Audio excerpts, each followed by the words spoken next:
Nikuombe katibu mkuu, leo jioni utakaporudi nyumbani, watumie message watendaji, kwa maana management ya Wizara ya Maji na watendaji wa Wizara ya Maji. Jambo la kwanza, mwambie waziri anawashukuru na naibu waziri. La pili, tumemaliza bunge, tumekaa ndani ya miezi mitatu katika bunge la Jamhuri ya Muungano wa Tanzania. Waambie Watanzania wa leo wanataka watendaji watakaonyesha matokeo. Watanzania wa leo hawahitaji bla bla maneno. Mhandisi wa maji, jukumu lako watu wapate maji. Kafanye kazi. Katika kila kazi kuna faida. Maneno matupu yanaleta hasara. Mimi kama kiongozi wa wizara hii ya maji natambua kabisa serikali ya awamu ya 6 imefanya uwekezaji mkubwa katika kuhakikisha wananchi wanapata huduma ya maji safi na salama. Nchi yetu ya Tanzania vijijini tuna vijiji 12,333.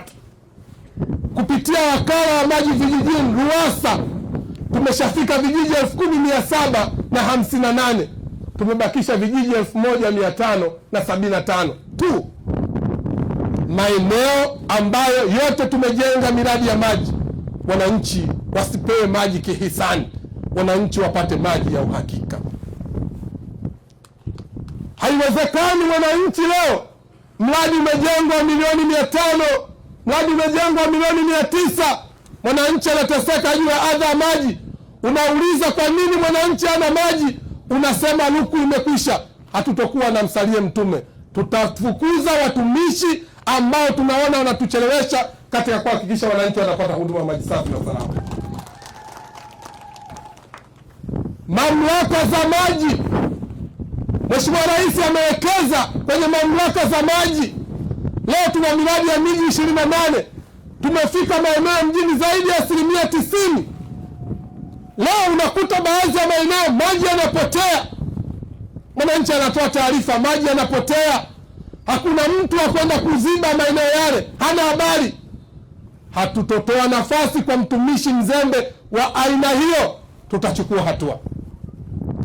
Leo mwananchi anataka kuunganishiwa maji miezi 3, miezi 6, mpaka atoe kidogodogo ndio apatie huduma ya maji. Haiwezekani, hizo zilipendwa. Haiwezekani mwananchi kwenye mamlaka ya maji jiji la Dar es Salaam, majiji mbalimbali, mwananchi anataka huduma ya maji, mwananchi anapata huduma ya maji saa 9 usiku. Haiwezekani katibu mkuu, sitokubali. Watu wafanye kazi maeneo ambayo tunaona labda maji si mengi, mahitaji ni makubwa. Uweke utaratibu ulio wazi. Mwambie mwananchi wa Njedengwa, mwananchi wa Nkuhungu, mwananchi wa Nzuguni, wewe utapata maji Jumatatu, utapata maji Jumanne, utapata maji Jumatano.